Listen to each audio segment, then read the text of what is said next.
دوستو، جیسا کہ ہم بات کر رہے تھے اردو کی ولادت کے تعلق سے متفرق نظریات کی، اس سے پچھلی قسط میں ہم نے بات چیت کی دکن میں اردو کی پیدائش اور سندھ میں اردو کی پیدائش کے تعلق سے۔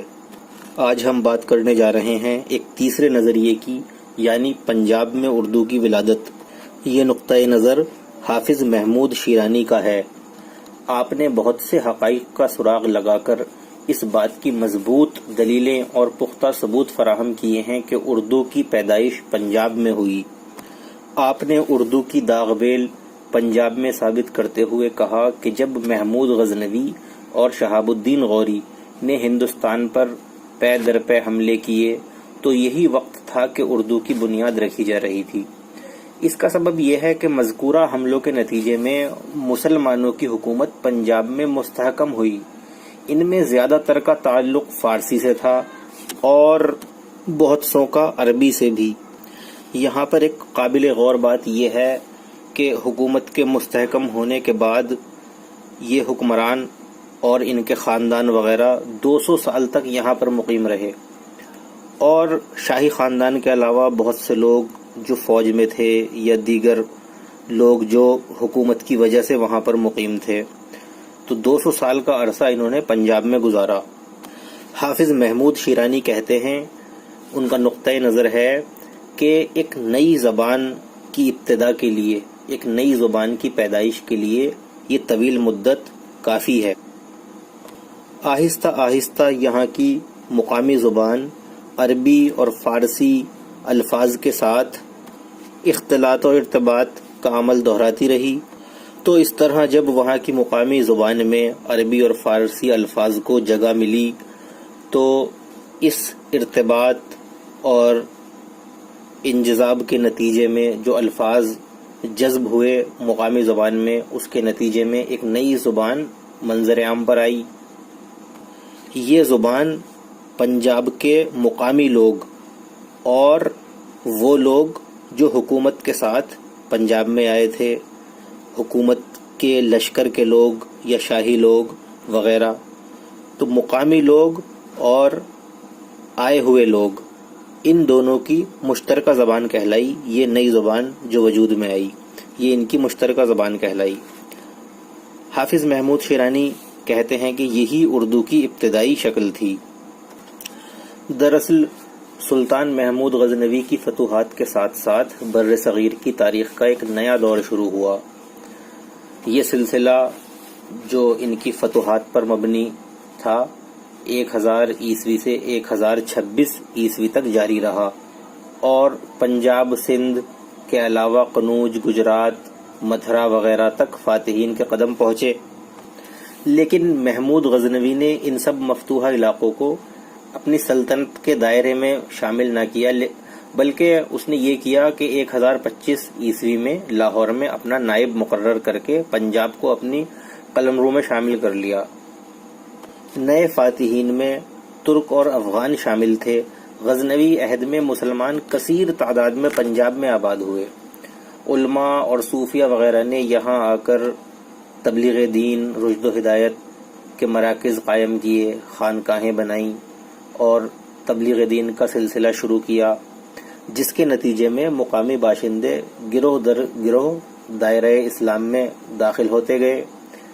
اس سماجی انقلاب کا اثر یہاں کی زبان پر پڑا، کیونکہ فاتحین نے پنجاب میں آباد ہو کر یہاں کی زبان کو بول چال کے لیے اختیار کیا۔ اس طرح غزنوی دور میں مسلمانوں کی اپنی زبان عربی، فارسی اور ترکی کے ساتھ ایک ہندوی زبان کے خط و خال نمایاں ہوئے۔ دراصل اس ہندوی زبان کو ہی اردو کی ابتدائی شکل کہا جاتا ہے۔ علماء کرام اور صوفیہ حضرات جب فوج کے یا لشکر کے ساتھ ہند میں داخل ہوئے، یا جس طرح بھی وہ ہند میں داخل ہوئے، تو ظاہر ہے وہ یہاں کی زبان نہیں جانتے تھے، اور تبلیغ دین یہاں کے مقامی لوگوں میں کرنی تھی، تو جن لوگوں میں تبلیغ دین کا فریضہ انجام دینا تھا وہ انہی لوگوں کی زبان نہیں جانتے تھے۔ تو نتیجہ یہ ہوا کہ اپنے الفاظ کچھ ان کے الفاظ ملا جلا کر کچھ سمجھنے اور سمجھانے کی کوشش کی گئی، کچھ ان علماء کرام اور صوفیہ حضرات نے وہاں کی مقامی زبان کو سیکھا اور کچھ اس میں اپنے الفاظ خلط ملط کیے اور ان سے بات چیت کی. تو اس طرح جو ہند میں زبان وجود میں آئی اسے پہل ہندوی کہا گیا، ہندی بھی کہا گیا. یہی شکل تھی اردو کی ابتدائی شکل. حضرت امیر خسرو وغیرہ نے اردو زبان کے لیے لفظ ہندوی یا ہندی استعمال کیا ہے.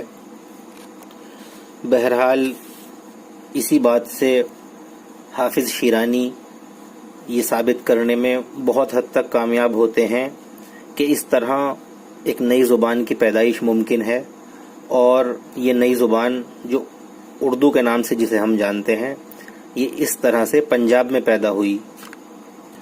یہ کچھ قابل غور نکات ہیں کہ یہ مدت ایک طویل مدت تھی. اس میں الفاظ کا ایک دوسرے میں خلط ملط ہونا بہت حد تک ممکن تھا، جو کہ ہوا بھی. اور صرف الفاظ تک ہی یہ بات نہیں بلکہ بہت سی عربی اور فارسی تراکیب بھی پنجاب کی مقامی زبان میں گھل مل گئیں، اس میں مدغم ہو گئیں. اس عرصے کے بعد 1193 عیسوی میں مسلمانوں نے قطب الدین ایبک کی فوج کے ساتھ دہلی کا رخ کیا. دیکھتے ہی دیکھتے کچھ عرصے میں مسلمان قریب تمام شمالی ہند پر چھا گئے. لہذا مسلمان شمالی ہند پر بھی حکمران ہوئے. تو دارالخلافہ جو اب تک پنجاب اور اس کے گرد و نواح کی وجہ سے لاہور تھا، اب شمالی ہند کے بڑے علاقے کے سبب دہلی منتقل کر دیا گیا. تو جس نئی زبان کی بنیاد پنجاب میں پڑ چکی تھی اور اب تک بول چال کی ایک عمدہ زبان کی شکل میں اپنا تعارف پیش کر چکی تھی، مسلمانوں کے ساتھ ساتھ دہلی اور اس کے اطراف تک پہنچ گئی، اور یہاں اس کے ارتقاء کی منزلیں طے ہونا شروع ہوئیں. حافظ محمود شیرانی نے ان دلائل کے علاوہ اور بھی بہت سے دلائل پیش کیے ہیں، جیسا کہ انہوں نے اردو سے پنجابی کی مماثلت اور مشابہت کو نمایاں کیا ہے، اور بہت سی لسانی شہادتوں کے ذریعے آپ نے اپنے اس نظریے کی صداقت کے ثبوت مہیا کیے ہیں. حافظ محمود شیرانی ایک مقام پر کہتے ہیں کہ اردو اپنی صرف و نحو میں پنجابی اور ملتانی کے بہت قریب ہے. یعنی اردو کا جو صرف و نحو ہے اس میں یہ ملتانی کے بھی قریب ہے اور پنجابی کے قریب تو بہرحال ان کے مطابق ہے ہی. آگے کہتے ہیں دونوں میں اسماء و افعال کے خاتمے میں الف آتا ہے اور دونوں میں جمع کا طریقہ مشترک ہے، یہاں تک کہ دونوں میں جمع کے جملوں میں نہ صرف جملوں کے اہم اجزاء بلکہ ان کے بہت سے قواعدی اصولوں پر بھی ایک ہی قاعدہ جاری ہے.